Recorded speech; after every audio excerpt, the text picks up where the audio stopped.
Well, it's tough for old school guys like us sometimes.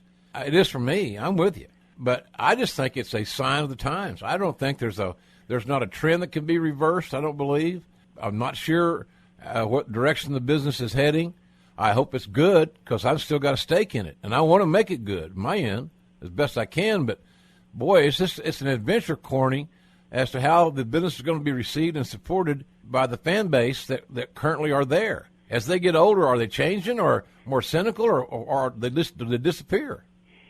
I don't know. Actually, I've come to get the itch again to either promote or book or both, because there's so many new wrestlers that I want to chew out and fire that I've never gotten a chance to do that have not experienced that I'd like to start that again, just so that I could line them all up, chew them out, and fire them, and then I could retire again. I was going to say, anything can happen when you have a match between two guys. I salivate thinking about what could be. Lesnar and Joe. Brock and Joe in Dallas at this WWE thing in July. Great balls of fire. And everybody makes fun of the name. I kind of liked the song when I heard it when I was young, and it's a gimmick song. And we met Jerry Lee Lewis there, and he came to a Memphis event one time for a Raw. Kind of a cool old dude, I thought. And so you've heard about the time that Jerry Lee Lewis's security and Plowboy Frazier almost got into a Donnybrook. No. Oh, it was years ago in the mid-'70s. Dundee and Plowboy Frazier go into that Hernando's Hideaway, where Jerry Lee often plays. But since they're TV stars and Frazier fancied himself a country singer, somehow Frazier gets up on stage and he's singing his country stylings. When Jerry Lee Lewis comes in and wants to get on stage, and Frazier, a big 450-pound fat bastard, won't get off stage. So finally, when Plowboy yields the floor, Jerry Lee and his guys get up there, and Jerry Lee Lewis says something about that fake wrestler. Well, Dundee starts charging up on the stage, going to punch Jerry Lee Lewis out. And here comes Jerry Lee's security, and there's chaos going on. And Dundee said he looked around, and there Frazier, 7 feet tall, the biggest guy in the building. All he could see was Frazier right out the front door. Boom. He took a powder. And so it gets all calmed down, and Dundee goes out. He sees Frazier. He says, "What did? Yeah, I can't. You can't cuss on this show. I don't know. You can a little bit. What the hell where'd you go?" And Frazier said, "Oh, neighbor, I went to get my knife." Yeah. Oh God, that's terrible. But the great balls of fire. You were going for Joe and Brock. Yeah, I just think this match. I look at matches sometimes and say, well, what would a cowboy do? Would a cowboy like this booking? And I believe that he would approve this booking because of the styles those guys can work. Corny, it's one of those deals where I told somebody the other day, I said, this is a match that the backstage monitors will be sold out. The curtain's sold out. Yeah, and there'll be collar and elbow tie-ups that will make some of their peers uncomfortable. Well, I don't mean to toot my own horn, but as Buddy Landell would have said, toot toot. When I did the Table for Three in Orlando, we were down there everybody was down there for WrestleMania weekend in one form or another. Yeah.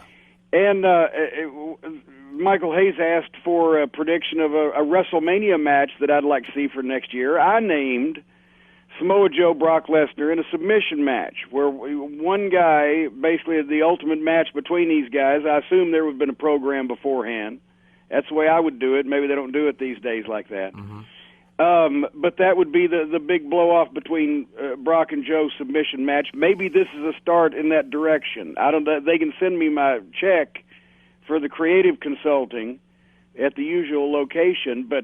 And they will respect you in the morning. There you go. Because, I mean, it's not that hard to do. Brock Lesnar is a big box office attraction, and he needs credible opponents. And I sat and watched Samoa Joe, who has every bit of what he had then, do it with Kurt Angle 8 years ago, I believe it was, 9 years ago, when they did the biggest pay-per-view buy rate for TNA in the company's history. Of course, I know that's like being the nicest guy in prison. but by far more people bought the Samoa Joe, Kurt Angle, MMA style shoot fight showdown than anything else that TNA promoted on pay-per-view. I would think with Vince's promotional machine behind it, that would have to be magnified several times. And I think that their styles do not clash. I think their styles, both being physical guys and kind of alpha male-like, straight ahead type talents, I think their styles will mesh really well. Oh, I think it'll be perfect for each other in a very sadistic way, because they will pummel each other into insensibility. And I think for if nothing else, Brock Lesnar's in there with a guy that he can't take liberties with physically, probably just any old time he wants to, and that's rare for Brock. And I think when you know that it's not that way, I've always been told by the old timers that when everybody got on the same page and there was that same feeling that guys got with Hodge and with Watts back in their working days, because they both could take liberties with you if they felt compelled. But once you got over the hump and you were one of their guys, then their matches with you were very unselfish and very exciting and told great stories. So I just believe these guys have got this understanding, but I think there's going to be a gleam in the eye. We all know, you've not seen dozens of these guys, that big, tough, alpha male, badass, legit guys. There's a little gleam in their eye when they go look across the ring in a performance art, so to speak, against another tough guy. There's something they like about that, I think. Well, instead of being a Danny Hodge and Jack Briscoe, or instead of being a Hacksaw Duggan and Dr. Death, this is sort of the modern era version of one of those, or both combined. Yeah, absolutely. So I think what the fans will see, that really the fans that are really into fine-tuning of watching a match progress and evolve, if they will allow themselves to have a little bit of patience, then I think this match will have so many really unique nuances that it will be a huge hit.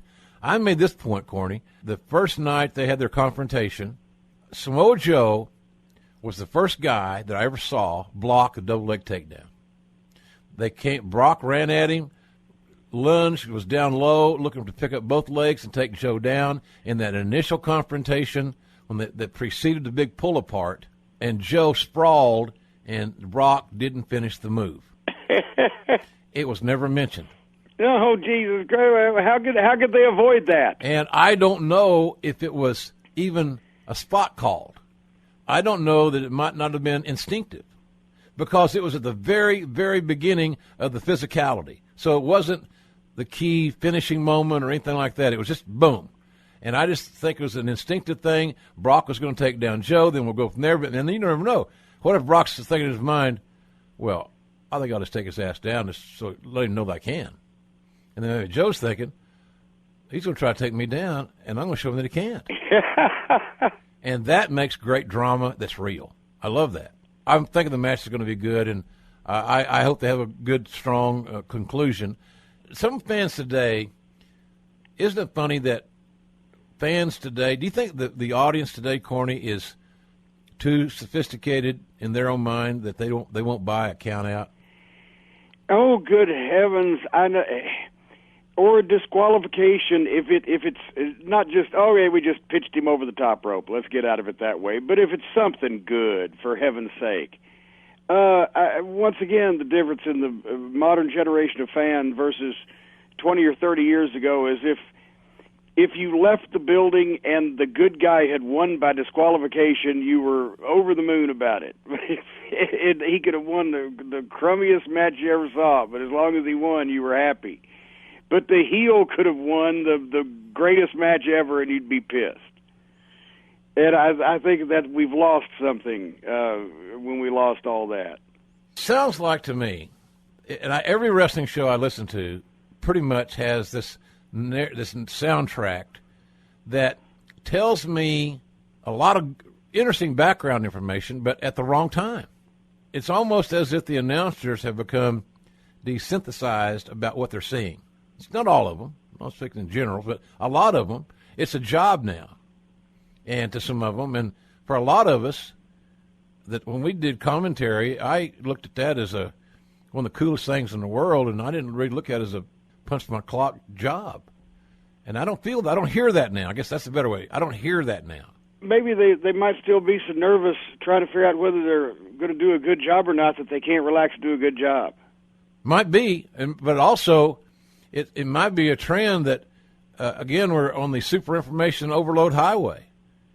And I don't care how many days the guy's been champion. He's been the tag team champion for 413 and, let me see what time it is, and 1/2 days.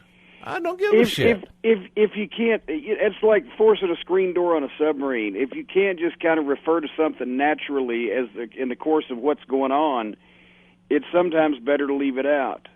Yeah, absolutely, without a doubt. So the business still intrigues the hell out of me because I know what I like, and that's easy. But I'm curious as to where it's all going because there's a lot of moving parts right now. You think Sinclair will ever get a national TV outlet now that they're buying WGN, right? Hey, it's Conrad Thompson. Thanks for checking out the podcast here on YouTube. Be sure to hit the subscribe button and the notifications bell so you get a notice anytime we upload some new content. And go save yourself some money right now. If you're in a 30-year loan or you have credit card debt, it's not a matter of if I can save you money. It's a matter of how much. Find out right now for free at SaveWithConrad.com.